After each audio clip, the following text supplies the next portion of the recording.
Mesdames, Messieurs, bonjour, bienvenue dans cette nouvelle édition de Couteau Mania. Aujourd'hui, nous allons raconter l'histoire du Duk-Duk, un couteau d'origine française, mais comme vous allez pouvoir le découvrir, qui remonte à bien plus loin, en Mélanésie, sur les îles d'Indonésie.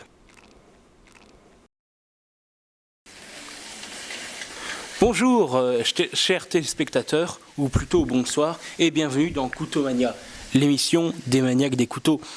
Ce soir, nous allons vous présenter le fameux et le très curieux Duk-Duk. Ce couteau mélanésien nous vient tout droit d'Océanie et nous allons aujourd'hui vous dévoiler tous ces mystères avec notre invité, celui qu'on ne présente plus, le célèbre docteur Antonio, spécialiste du Duk-Duk. Bonjour monsieur Antonio. Bonjour. Donc je vous présente le Duk-Duk, célèbre couteau mélanésien, enfin d'origine mélanésienne, dont l'histoire mérite d'être racontée. Donc ce couteau était à la base destiné au marché mélanésien, mais il a connu un échec commercial.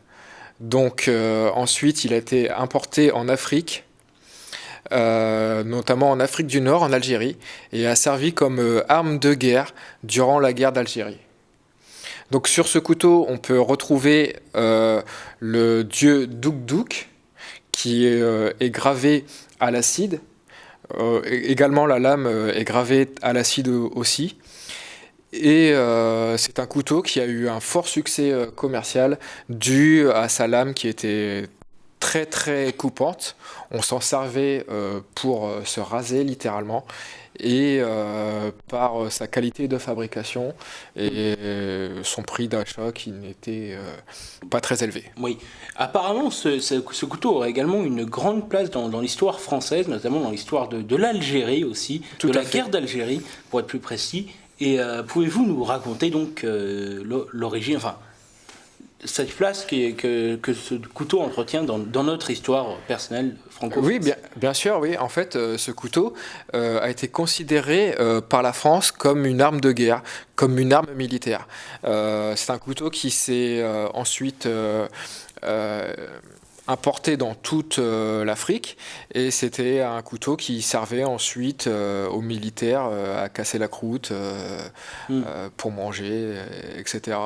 Donc ce couteau pendant un moment fut interdit, malgré le fait qu'il ait été très popularisé dans toute l'Afrique, sur tout le continent africain, et aujourd'hui, ironie du sort, sa fabrication est artisanale et française. C'est un couteau maintenant made in France. Très bien. Vous m'aviez dit auparavant que vous aviez une histoire très personnelle à raconter à propos de ce couteau. Tout à fait, c'est un couteau qui m'a été légué par mon père, qui le tenait d'un ami de guerre, un compagnon de guerre, qui, mort au combat, lui a donné son couteau. En fait, c'était le souvenir de son très cher ami qu'il a perdu durant cette guerre. Et donc, c'est un couteau qui m'a été légué, du coup, par mon père après sa mort. Très belle histoire, effectivement. Oui, très symbolique, ouais. Oui. Et donc, effectivement, vous pouvez voir sur la lame, sur le tenant, la gravure du Duk-Duk, donc dieu mélanésien. Oui. Que pouvez-vous nous dire aujourd'hui sur la production de ce couteau, sur ses prix? Et puis, il est encore assez abordable, je crois, aujourd'hui. Oui, tout à fait. Il coûte une vingtaine d'euros. Vous pouvez le trouver pour une vingtaine d'euros sur Internet ou en magasin.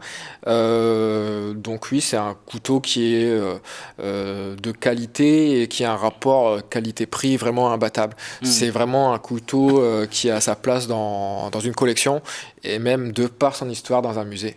Ouais. C'est effectivement très important. Je vous remercie beaucoup, docteur Antonio. Merci de m'avoir invité.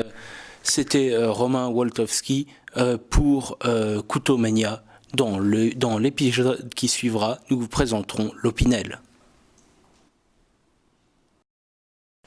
Et merci beaucoup au docteur Antonio et à Romain pour cette présentation du Duk-Duk. Et comme ça a été annoncé, à la semaine prochaine avec la présentation du couteau Opinel. Bonne soirée, à bientôt!